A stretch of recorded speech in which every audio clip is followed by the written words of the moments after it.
Takže, čaute ľudia. Čaute ľudia. No, rozbehol sa taký trend na YouTube. Viacero ľudí točí poklady z kovošrotu, okrem iného aj môj brat, kanál Martin Tisovský. Má tam veľmi úspešné video s oplátkovačom z kovošrotu. No, ja som teda tiež stály návštevník kovošrotov a dá sa povedať, že chodím do nich od malička sa mi tam páčilo to prostredie a vždy som si hovoril, že koľko je tam parádnych použiteľných vecí. Škoda, že keď som bol malý a nemal som na to peniaze a ani mi to nechcelo co dovoliť zobrať, alebo tak. No ale teraz si už chodím a už si kupujem čo chcem. CCA. No a tuto mám úlovky z minulého týždňa a ešte niečo mám v aute, ukážeme si potom, čo som doniesol dnes a čo ma vlastne viedlo k tomu natočiť toto video. Takže pozrieme sa na úlovky z minulého týždňa. Týkajú sa Zetra 25. Začneme ramenami.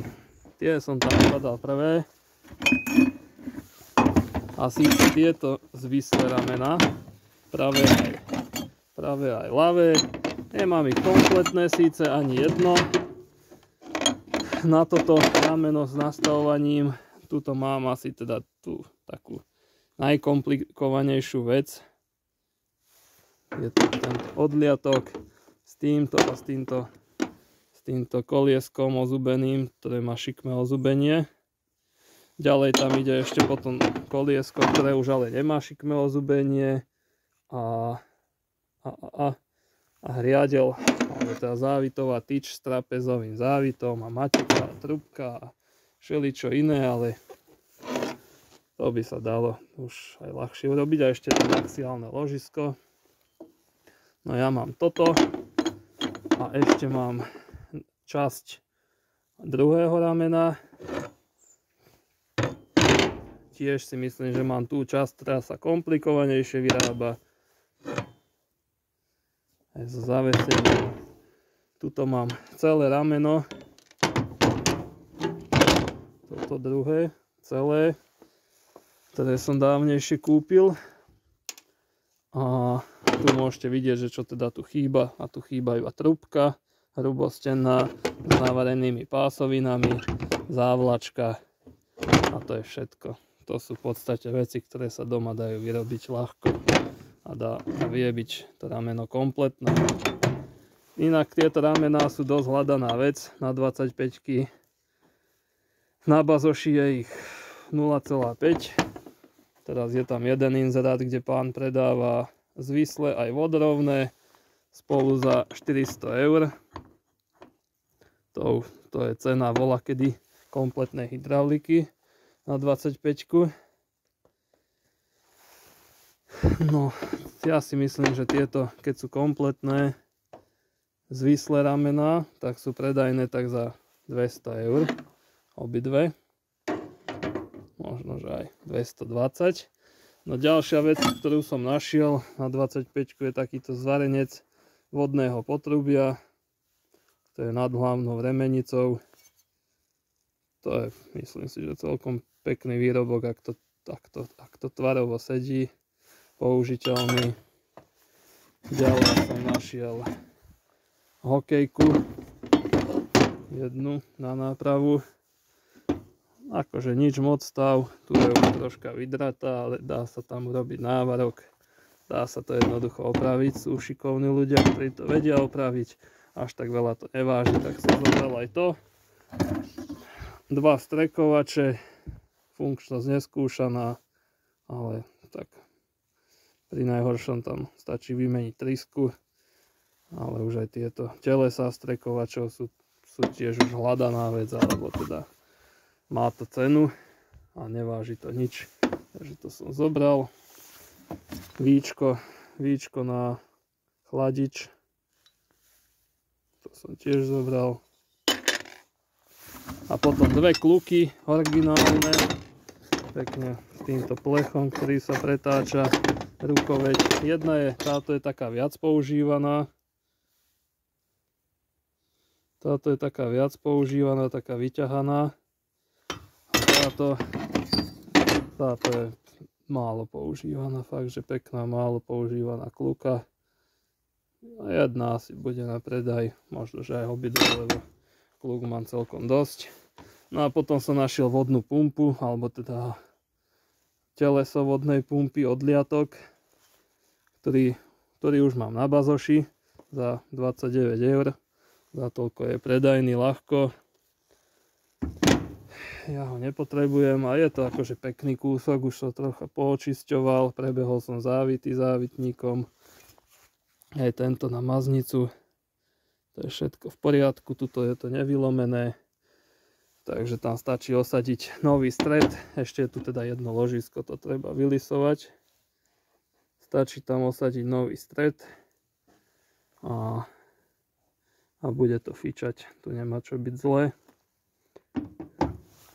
No a ešte som vtedy videl na 25 tam nápravu, prítlačný tanier spojkový a ešte jedno zvislé rameno, alebo teda diely na hydrauliku.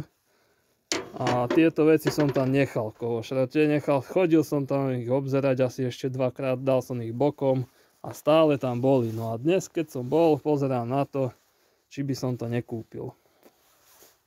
Predsa len. Poklady z kovošrotu. Náprava Zetor 25A. Plus časť ramena zvislého. Plus toto. Plus tu je prítlačák na spojku. Zobrať, nezobrať.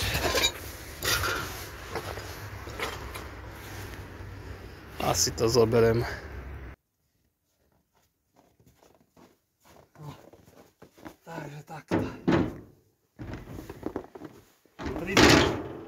38 kg kus železa. Takže kúpil som predsa len aj túto nápravu, nedalo mi to. Zobral som ju. Aj vám poviem, prečo som ju zobral. Napríklad tieto závity, tu bývajú často zalomené šrouby, respektíve tam bývajú aj zalomené vyťahováky šroubov, závitníky, hocičo. Tuto sú pekné závity, treba ich prebehnúť závitníkom, ale je to nezalomené, je to pekné. Tuto bývajú často, tieto kraje bývajú poodlamované, musí sa to dovárať. Tuto to nie je odlomené. Takže paráda. Samozrejme tie mosádzne vložky sa musia vymeniť. Ale inak je to paráda. No a táto diera pekná. Jednoducho som to tam nenechal. Bolo by to škoda nechať to rozstaviť, keď nikto iný nemal záujem. Ja som to nakoniec kúpil. No. A teraz, že koľko som za to dal? Tak za túto nápravu to je 38 kg, 0,5 centa za kilo, tak tá stále 19 €. A tieto veci všetky, čo tu vidíte, okrem teda tohoto červeného ramena, to bolo drahé veľmi, ale to som už kúpil dávno. Aj s týmto vedrom deravým, popraskaným, tak toto ma stálo 12 €. Toto ma stálo 12 €. Náprava takto, keby som ju chcel predať, ale neviem, či ju chcem predať. Keby ju niekto chcel, tak sa aj môžete ozvať. Ale myslím si, že toto je predajné za 50 €. Túto vodnú pumpu mám za 29 € na bazoši. Takto strekovače možno, že 20 € kus, 15. Kluka originálna, možno tiež 10-15 € kus. No, tieto ramená, možno všetky tie diely k tým ramenám, možno 50 €. Hokejka, netuším, 10-20 €. Takže určite to je ziskové, treba navštevovať kovošroty a hľadať poklady v nich. Ak sa vám video páčilo, budem rád za like like a môžete mi napísať aj komentár, či aj vy chodíte do kovošrotu alebo nie, alebo čo si o tomto myslíte.